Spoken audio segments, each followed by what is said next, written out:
हम सब यहाँ ध्यान शिविर में भाग ले रहे हैं। उद्देश्य है ध्यान करना।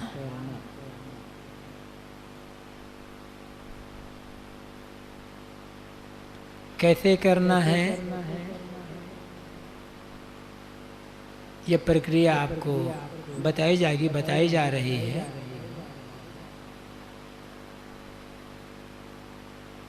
ध्यान की आवश्यकता हर मनुष्य को है,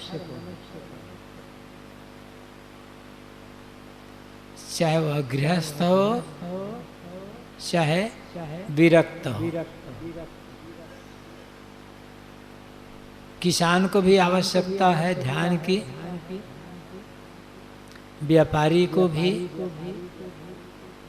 कर्मचारी को भी और अधिकारी को भी।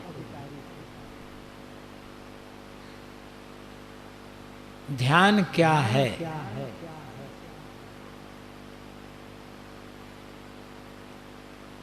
ध्यान के अनेक अर्थ होते हैं।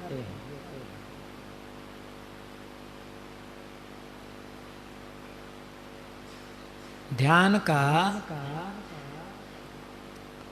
पहला अर्थ है जागरूकता, अवेयरनेस।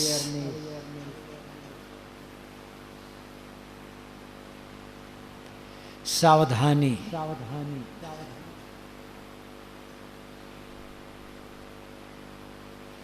गड़बड़ियां कहाँ होती है?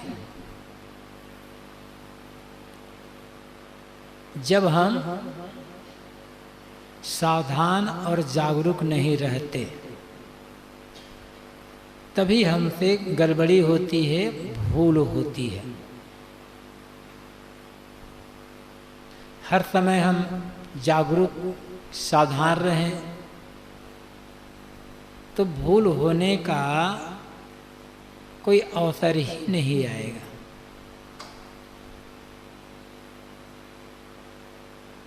हर बात में जागरूकता और सावधानी, छोटी सी छोटी क्रिया में सावधानी की आवश्यकता है।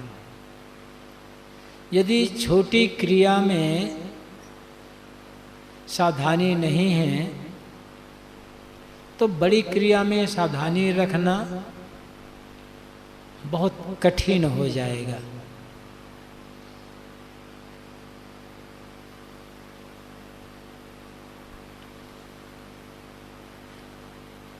खाना रोज है, बिना खाए जीवन नहीं चलेगा। लेकिन खाते समय क्या आप सावधान रहते हैं? क्या आप जागरूक होकर के खाते हैं? सावधान और जागरूक होकर के खाना खाएं तो आपका खाना खाना भी ध्यान बनेगा।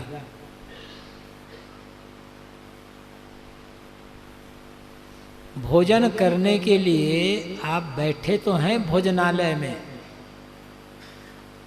लेकिन आपका मन वहाँ नहीं रहता, कहीं और घूमता रहता है, कुछ और सोचता रहता है। परिणाम क्या होता है? भोजन करने का आनंद आप ले नहीं पाते हैं। पेट तो भर जाता है, लेकिन भोजन का आनंद नहीं मिल पाता। भोजन का स्वाद आप नहीं जान पाते। जागरूक सावधान नहीं रहते, इसीलिए अक्सर ज्यादा खा लेते हैं और बाद में पश्चाताप करते हैं। कहीं भी किसी भी बात को लेकर यदि हमारे मन में पश्चाताप होता है तो यह हमारी असावधानी का परिणाम है।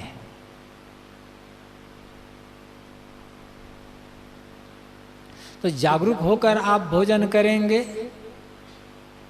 कभी गलत चीज नहीं खाएंगे, ज्यादा नहीं खाएंगे।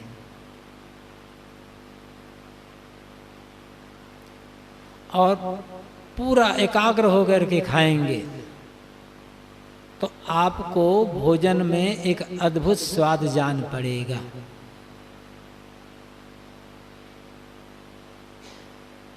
कभी भोजन करते करते आप ध्यान करें, देखिएगा भोजन का स्वाद, भोजन का आनंद कैसा आपको लगता है।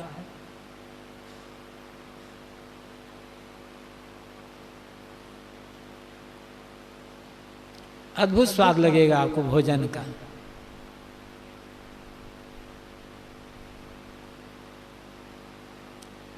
सोचना, हर व्यक्ति रोज सोचता है, बिना सोचे कोई रह नहीं पाता। क्या सोचने में आप साधारण रहते हैं? गलत चिंतन नहीं आता मन में, नकारात्मक चिंतन नहीं आता है मन में। गलत चिंतन, नकारात्मक चिंतन असावधानी का परिणाम है। मन में तनाव क्यों है? दुख क्यों है? चिंता क्यों है? क्यों भयभीत है आपका मन? क्योंकि आप बराबर गलत और नकारात्मक सोच रहे हो। जो नहीं सोचना चाहिए वह सोच रहे हैं। सावधान कहाँ है? कहाँ जागरूक है आप?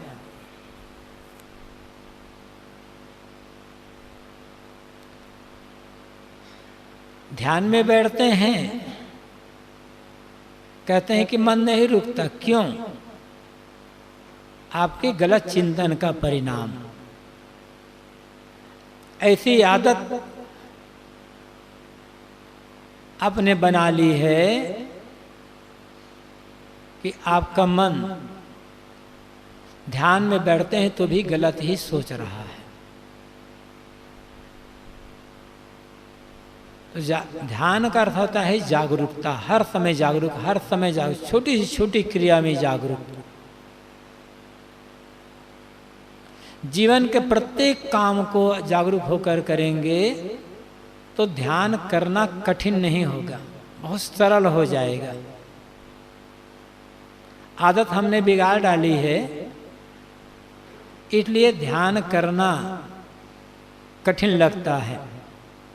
ध्यान करना कठिन नहीं है, कठिन है गलत आदतों का त्याग करना। जो आदतें बना ली है उन आदतों का त्याग करना यह कठिन है। वेग हमने भर लिया है मन में, दुनियादारी का, प्रपंच का, इंद्रियों की लोलुपता का, उनका त्याग करना कठिन है। जैसे कोई आदमी बीमार है, बीमारी से परेशान है,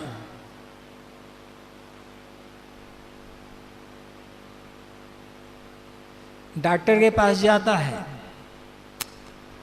डॉक्टर निदान करता है, दवाई देता है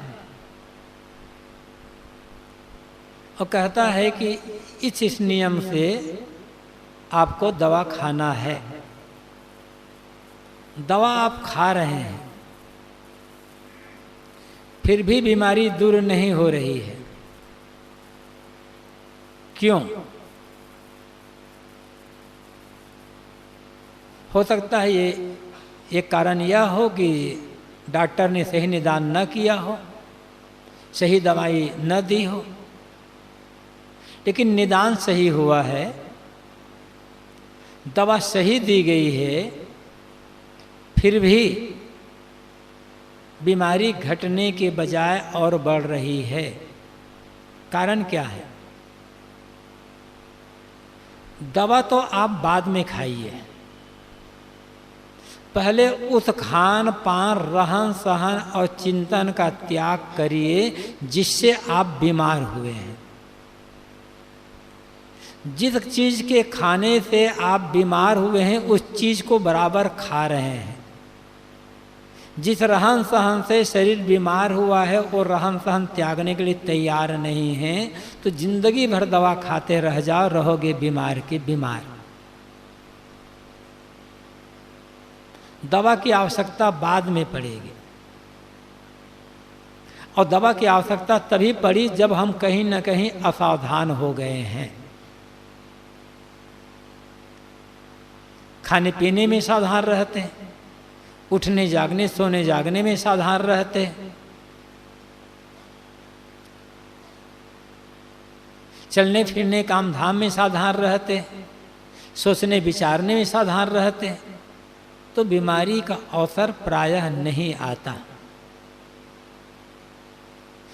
तो बीमारी दूर करना है तो दवा खाने के पहले उस खान पान का त्याग करना होगा जिससे बीमारी शरीर में पैदा हुई है। ठीक यही बात मन के लिए है। गलत चिंतन का त्याग नहीं कर रहे हैं, नकारात्मक चिंतन का त्याग नहीं कर रहे हैं, वासनात्मक चिंतन का त्याग नहीं कर रहे हैं, जिससे मन चंचल होता है उस खान पान का त्याग नहीं कर रहे हैं, उस क्रिया उस व्यवहार का त्याग नहीं कर रहे हैं। कितना भी अभ्यास करो आप ध्यान में कभी सफलता नहीं प्राप्त करेंगे। सबसे पहले उन सारी क्रियाओं का, खान पान का और चिंतन का त्याग करना होगा जिनसे मन चंचल है और बिगड़ा हुआ है। सदैव से हमने अपने मन को गलत खुराक दी है, और एक बार कोई गलत आदत बना लेना बहुत सरल होता है। आदतें बड़ी सरलता से बन जाती हैं, लेकिन एक बार जब कोई आदत बन जाती है तब उसको छोड़ना बहुत कठिन होता है। बड़े हिम्मत से काम लेना पड़ता है। क्या किया है आज तक हम लोगों ने? जब से जानने समझने लायक हुए हैं तब से आज तक हमने प्रायः अपने मन को गलत खुराक दी है। खाना पीना तो गलत रहा ही है, शरीर का खाना पीना। सोचना विचारना क्या रहा है? पूर्व के संस्कार गलत रहे हैं, आज वर्तमान में उसी की हमें सीख दी जा रही है और उसी में हमारी प्रवृत्ति है। शिकायत यह करते हैं कि मन ठहरता नहीं है। ठहरेगा कैसे? जब तक अज्ञान में थे हम तब तक तो कोई बात नहीं है। अब तो देख लिए हैं, जान लिए हैं, अनुभव हो गया है, ठोकर भी खा चुके हैं, फिर भी क्या वैसी क्रिया, वैसी हरकत, वैसे कर्म का त्याग करने को तैयार हैं? कहाँ तैयार है?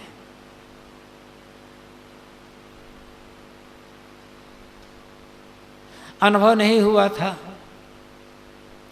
जवानी में प्रायः अनुभव की कमी होती है,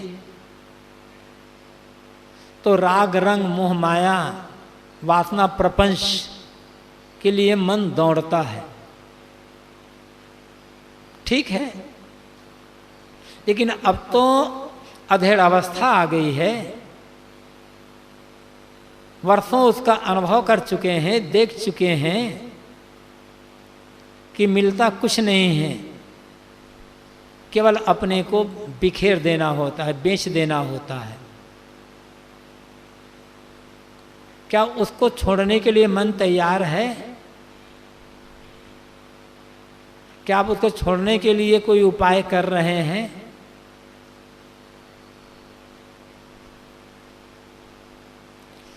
शिकायत करते हैं लोग कि छोड़ना नहीं चाहते। साहब छोड़ना तो चाहते हैं, छूटती नहीं है आदत। ये बताइए, आदत को आपने पकड़ा है कि आदत ने आपको पकड़ा है?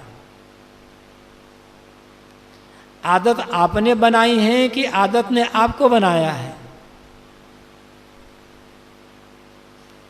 सुख मान मान कर आदत ने तो आपने बनाई है ना, आदत को आपने पकड़ रखा है। जिस दिन दृढ़ निश्चय हो जाएगा और उस आदत में पूरा का पूरा दुख का बोध हो जाएगा, उसी दिन आदत छूट जाएगी।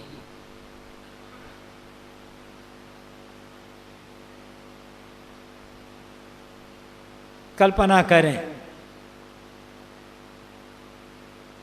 अभी हम सब यहां बैठे हैं, अचानक कहीं से आकर एक सांप का बच्चा या सांप या बिच्छू हमारे और आपकी गोद में आकर के गिर जाए, आप पूछोगे किसी से ये सांप का बच्चा है या बिच्छू मेरी गोद में आकर के गिर गए हैं, इसे हटाऊं भैया कि ना हटाऊं? उसको छोड़ने में, हटाने में आपको कितना समय लगेगा? एक सेकंड का भी समय नहीं लगेगा, तुरंत झटकेंगे और उड़ करके खड़े हो जाएंगे, भाग जाएंगे। क्या अपनी गलत आदतों के प्रति वही दुख का निश्चय है जैसे सांप के बच्चे या बिच्छू में दुख का निश्चय है? सुना आपने है बस कि सांप काटने से मौत हो जाती है, यद्यपि आपका अनुभव नहीं है। क्यों अनुभव नहीं है आपका? इसलिए अनुभव नहीं है कि आपको आज तक सांप ने काटा नहीं है और आपकी मौत नहीं हुई है। सांप के काटने के बाद मौत होती तब तो आपका अनुभव होता। सुना है बस, पढ़ा है। आपका या हमारा ये अपना अनुभव नहीं है, लेकिन सुन करके, पढ़ करके मन में ये दृढ़ निश्चय है, रोम रोम में ये बात दृढ़तापूर्वक समा गई है कि सांप काटने से मौत होती है। इसलिए सांप को देखते ही हम दूर से भागते हैं, पूछते नहीं हैं। गलत आदत, गलत विषयों में डूबने करके क्या परिणाम होता है अनेक बार अनुभव कर चुके हैं। फिर भी क्या उस गलत आदत, गलत चिंतन में दुख का निश्चय है? दुख का तो निश्चय दूर, उसमें सुख का निश्चय है। जहां भी थोड़ी सुख की निश्चयता होगी, उसका त्याग करना असंभव होगा।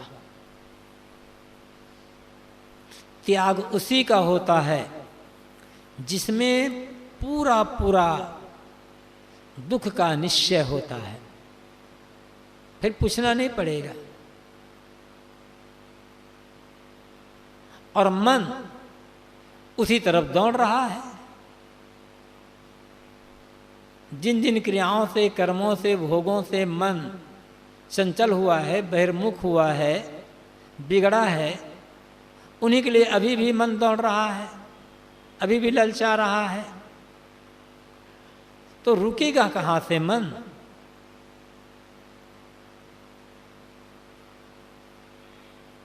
वो एकाग्र कैसे होगा?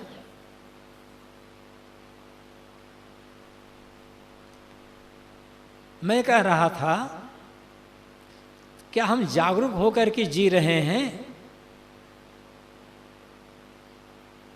जागरूक होकर के नहीं जी रहे हैं, बेहोशी में जी रहे हैं।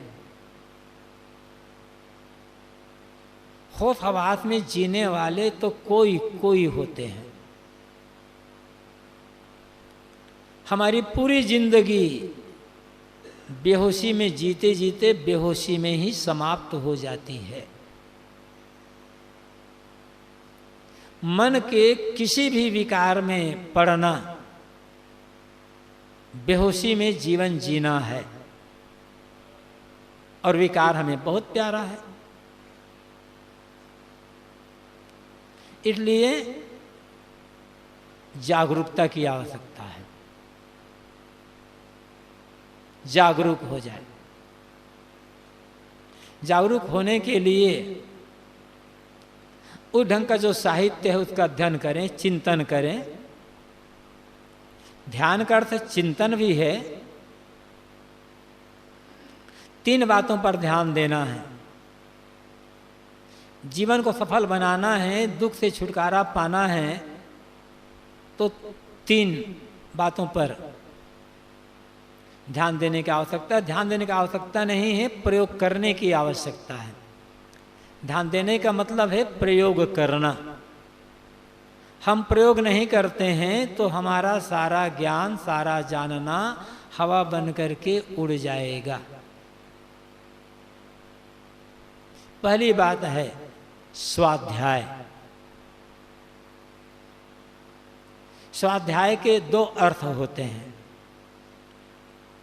पहला प्रचलित अर्थ है सद्ग्रंथों का अध्ययन, पठन पाठन।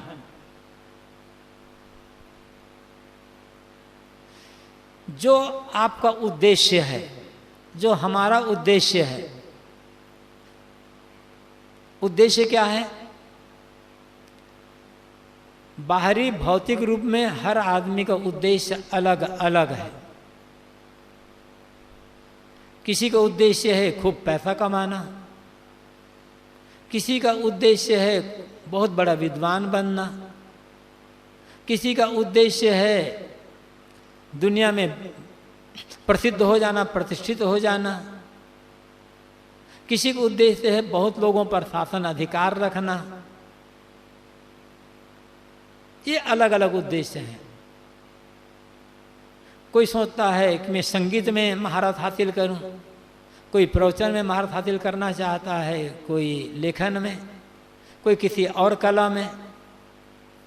तो ये सब बाहरी भौतिक उद्देश्य है, जीवन निर्वाह में सहायक। लेकिन मनुष्य मात्र का एक खास उद्देश्य है दुखों से छुटकारा, दुखों की निवृत्ति। किसान हो, व्यापारी हो, अधिकारी हो, कर्मचारी हो, साधु हो, गृहस्थ हो, लेखक हो, कवि हो, कलाकार हो, डॉक्टर, इंजीनियर, वकील, मास्टर, कलेक्टर, कमिश्नर, नेता, कोई हो, दुख कोई नहीं चाहता।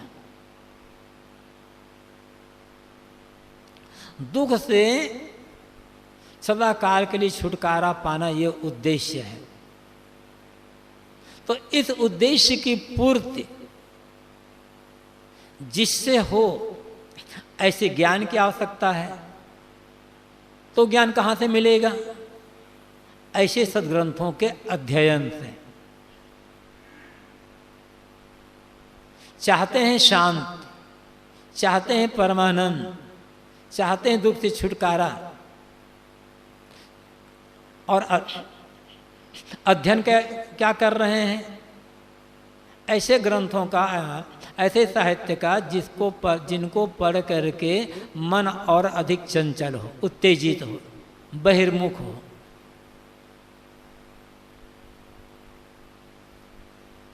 स्वाध्याय, सद्ग्रंथों का स्वाध्याय, उन सद्ग्रंथों का स्वाध्याय जिनमें साधना संबंधी बातें लिखी हो, जिनको पढ़ करके साधना के लिए बल मिले, साहस मिले, एक जागरूकता बढ़े। लेकिन स्वाध्याय के लिए आदमी के पास फुर्सत नहीं है। बहुत कम लोग ऐसे होंगे जो नियमित रूप से स्वाध्याय करते हैं। गृहस्थों की तो बात ही छोड़ दो, साधु कहलाने वाले में भी नियमित रूप से स्वाध्याय करने वाले बहुत कम लोग हो गए हैं।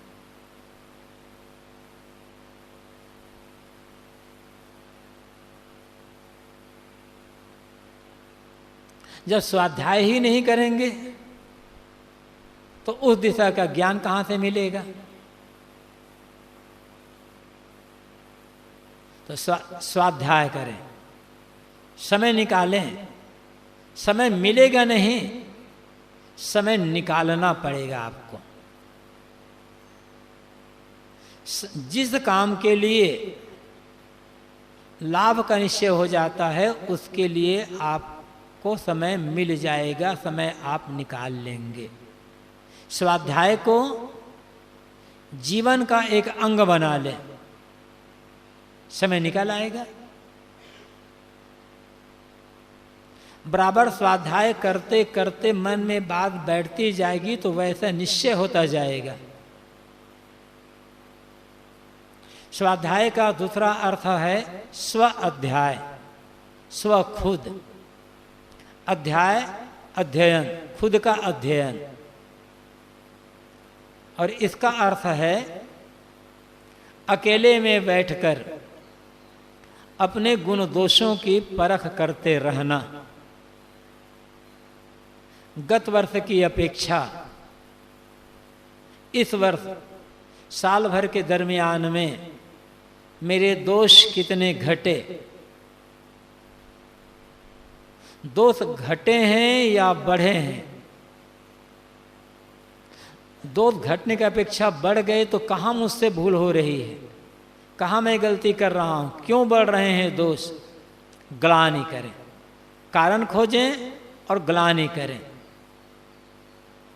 और ग्लानि के साथ साथ फिर जागरूक होकर दृढ़ निश्चयता के साथ दोषों को घटाने के लिए प्रयत्न करें। सद्गुण कितने बढ़े हैं? नहीं बढ़े तो क्यों? इन बातों का चिंतन स्वाध्याय है, मनन स्वाध्याय है। तो पहले स्वाध्याय, फिर चिंतन। चिंतन जो वास्तविकता है उसका चिंतन। जिस किसी के लिए मन ललचा रहा है वह क्या है, उसकी वास्तविकता क्या है, इस बात पर गहराई से मनन करना, एक प्रकार से उसका पोस्टमार्टम करना। सबसे पहले हमें अपना शरीर के प्रति मोह होता है और शरीर सदैव साथ बना है। जन्म से मृत्यु तक एक क्षण के लिए भी हम शरीर को अलग रख नहीं सकते, छोड़कर कहीं जा नहीं सकते। तो शरीर के प्रति सर्वाधिक प्रियता होती है हर किसी को। न पत्नी प्यारी उतनी है, न पति प्यारा है, न बेटा प्यारा है, न माँ बाप प्यारा है, न भाई बंधु प्यारे हैं, न मित्र प्यारा है, न गुरु प्यारा है, न शिष्य प्यारा है। सबसे प्यारा है आदमी को अपना जीवन, अपना शरीर। इससे अधिक प्यारा कुछ नहीं है।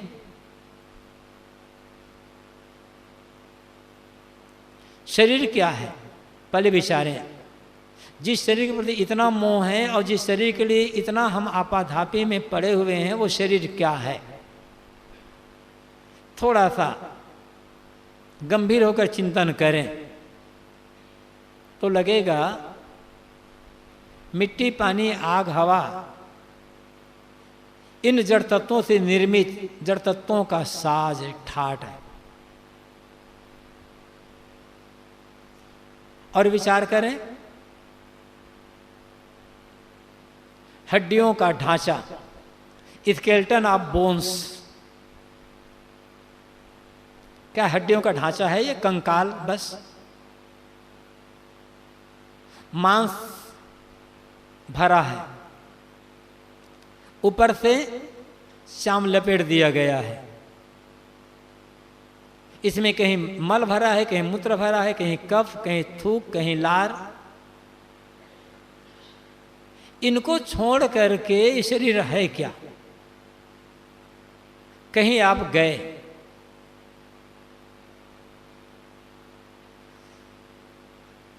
बुलाने वाले ने आपको एक मकान दिया कि जाइए इस मकान में आप रहिए, आराम करिए। आप गए, आपने एक कमरा खोला तो देखा कमरे में हड्डियों की ढेर लगी हुई है। कहेंगे आप कहें इस हड्डी, यहाँ तो हड्डियों की ढेर लगी है, कैसे हम इसमें रहेंगे? कमरा बंद कर देंगे आप। आगे बढ़े, दूसरा कमरा आपने खोला, वहाँ देखा कि मांस का लोथड़ा पड़ा हुआ है, पूरे कमरे में भरा हुआ है। वहाँ पर रहोगे नहीं, तुरंत फाटक बंद कर दोगे। उसे बंद करके आगे बढ़े, तीसरे कमरा खोला तो वहाँ गीला चाम भरा हुआ है, उसे भी आप बंद कर दोगे। और आगे बढ़े तो एक कमरा और खोला, वहाँ अनेक पात्रों में विष्ठा भर करके रखी गई है, मल भर करके रखा, दुर्गंध आ रही है। आप कहेंगे बुलाने वाले ने मेरा स्वागत किया कि मेरा अपमान किया? बढ़ गया। और आगे कमरा खोला, अनेक पात्रों में पेशाब भर कर रखी गई है। खोलते गए, किसी में थूक भरी रखी, किसी में कप। क्या इस मकान में रहना पसंद करेंगे? उस मकान से प्रेम करेंगे? वो मकान बाहर कहीं नहीं है, वो मकान हमारा शरीर है। हड्डी है, इसमें मांस है, चाम है, मल है, मूत्र है, कफ है, थूक है, लार है, इसमें क्या है? और कभी विचार करते हैं इस बात पर? चिंतन करिए। जिस शरीर की चमड़ी को देख देख करके, शरीर के चेहरे की सुंदरता को देख देख करके दर्पण के सामने खड़े होकर घंटों संवारते हैं, घूम घूम कर शरीर के हाथ पैर को देखते हैं, बड़ा मोह, सुंदरता का बड़ा अभिमान। किस बात की सुंदरता? हड्डी की, चाम की, मांस की, मल की, मूत्र की, खून और पेशाब की। थोड़ा सा विचार करें। अपना शरीर, पत्नी का, पति का, बेटे का, माता पिता का, किसी शरीर क्या है आखिर? हड्डियों का ढांचा। थोड़ा सा विचार करेंगे, मोह होगा, आसक्ति होगी। और विचार करें तो मिट्टी का ढेला है क्या? कहा गया कि मिट्टी, पानी, आग, हवा से बना मिट्टी का ढेला है ये। जैसे बाहर खेतों में कहीं मिट्टी का ढेला पड़ा हुआ है, वैसे हमारे शरीर में मिट्टी का ढेला है, बस आकार में अंतर है। थोड़ा और विचार करें तो मिट्टी का ढेला भी नहीं है, परमाणुओं का समूह, अणुपरमाणुओं की राशि। और उन अणुपरमाणुओं की राशि जिन्हें जिंदगी में हम कभी देख नहीं पाएंगे। शरीर ही खत्म हो जाएगा चिंतन करेंगे तो। ऐसे हर बात पर चिंतन करें। मोह करने की गुंजाइश नहीं होगी, ललचाएगा नहीं मन।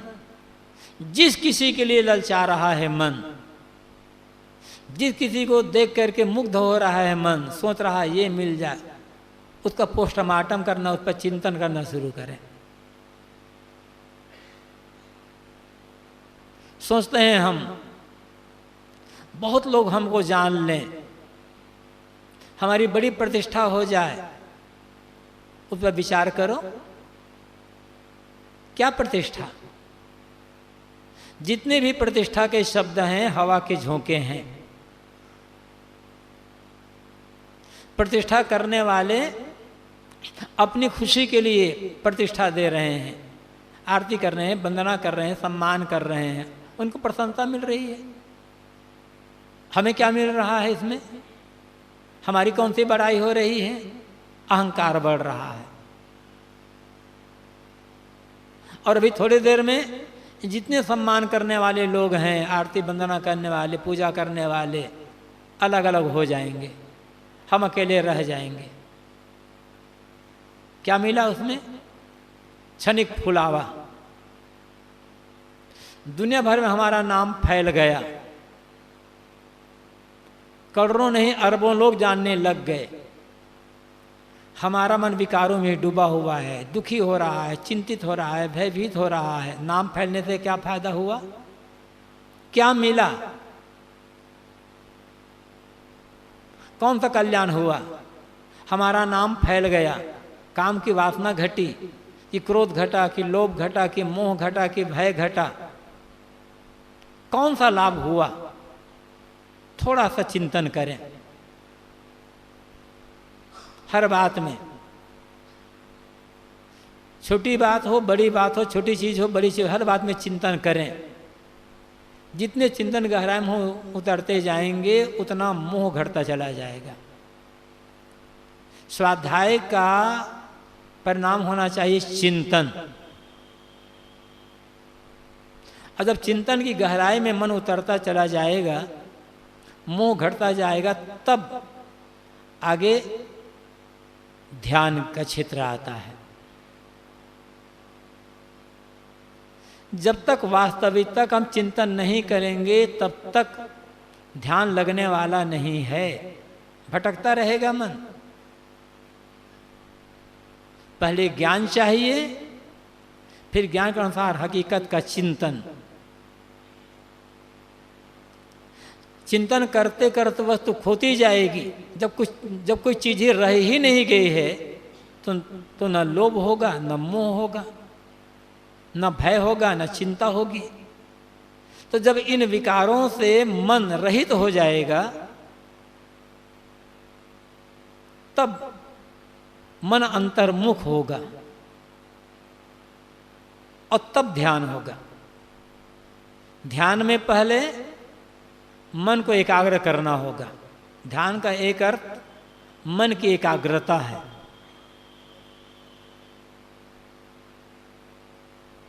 उसी के लिए आपको आज कहा गया था कि श्वास देखने की बात। पहले किसी एक बिंदु में मन को एकाग्र करें, रोकें, देखें मन की क्या सोच रहा है। एकाग्र करने के बाद सोचना पड़ेगा, पहले एकाग्र करना होगा चंचल मन को। फिर थोड़ा सा मन को देखें कि क्या सोच रहा है मन। जो सोच रहा है क्या उसकी इस समय आवश्यकता है? जिसको मन सोच रहा है उस चीज को अनेक बार देख चुका हूं, खा चुका हूं, पहन चुका हूं, उसका अनुभव कर चुका हूं, आनंद ले चुका हूं। आज तक क्या कुछ मिला? कुछ मिला नहीं। तो जैसे आप विचार को देखना शुरू करेंगे, विचारों में मिलना नहीं है, केवल विचार को देखें, जागरूक होकर देखें, विचार गायब होने लगेगा। हम विचारों के प्रवाह में बह जाते हैं, समय व्यतीत हो जाता है, ध्यान लगता नहीं है। दृष्टा बन करना, आपको दृष्टा बन करके केवल विचारों को देखते रहें, विचारों को देखते रहें। देखते देखते जब विचार सूक्ष्म होते चले जाएंगे, ये समझिए कि ये विचार अलग है, मैं अलग। आप विचार नहीं हो, आप विचार करने वाले हो, विचारों से अलग। आप ही यदि विचार होते तो कभी विचार मुक्त नहीं हो सकते। विचार आप करते हैं तो विचार अलग है, मैं अलग हूं, इस भाव को हर समय साधिए। हम विचार में मिल जाते हैं, समझ नहीं पाते, उसी में बह जाते हैं। तो जैसे आप विचार को देखना शुरू करेंगे वैसे धीरे धीरे विचार गायब होते चले जाएंगे। अब फिर अभ्यास द्वारा जब एक ऐसा क्षण आएगा जब विचार उठना बंद, कोई विचार मन में नहीं, तब वो हो गया वास्तविक ध्यान। असली ध्यान है मन में किसी प्रकार का कोई विचार, कोई संकल्प, कोई स्मरण, कोई याद न रहना। जब कुछ विचार मन में नहीं, निर्विचार मन, तब क्या रह जाएगा शेष? आपकी सत्ता, आपका होना, आपका अस्तित्व, अपने आप हम रह जाएंगे। विचार हमको दुनिया से जोड़ते हैं। विचारों का पुल टूट गया, दुनिया अलग रह गई, हम अलग रह गए, अपने आप रह गए। शेष उसको, उस शेष रहने को आप निर्वाण कहो, कैवल्य कहो, मोक्ष कहो, ब्रह्म साक्षात्कार, ईश्वर साक्षात्कार कहो, आत्मस्थिति कहो, आत्म साक्षात्कार कहो, स्वरूप लीनता कहो, वो आपकी मर्जी। ये सारे शब्द हैं, लेकिन हकीकत एक जैसी है। तो स्वाध्याय चाहिए, चिंतन चाहिए, अब तब ध्यान होगा। स्वाध्याय चिंतन के लिए समय नहीं निकालते हैं तो ध्यान में बैठने से पूरा फायदा नहीं होने वाला है। तो ध्यान का अर्थ है जागरूकता, हर समय जागरूक, हर समय जागरूक, हर बात में जागरूक, छोटी छोटी क्रिया में जागरूक। जितनी जागरूकता बढ़ेगी उतना ही सावधानी रहेगी, और सावधानी पूर्वक जब काम करेंगे तब मन अंतर्मुख होता जाएगा। जब मन अंतर्मुख होगा तब विचारों को हम पहचान पाएंगे, विचारों को छोड़कर अपने को अलग कर पाएंगे। और जब विचारों से अपने को पूरा पूरा अलग कर लिए, बस पूरा ध्यान लग गया, पूरा ध्यान हो गया, अपने आप हम शेष रह गए। यही काम करें। यहाँ जा कर के कोई दुख रह नहीं गया, सारा का सारा दुख स्मरणों में है, याद में है। गहरी नींद लग जाती है आपकी, कोई याद नहीं, कोई चिंतन नहीं, कोई मनन नहीं, कौन दुख रहता है? जब तक याद तब तक दुख, जब तक याद तब तक सुख। दुनिया का सारा सुख दुख यादों में, स्मरणों में, विचारों में है।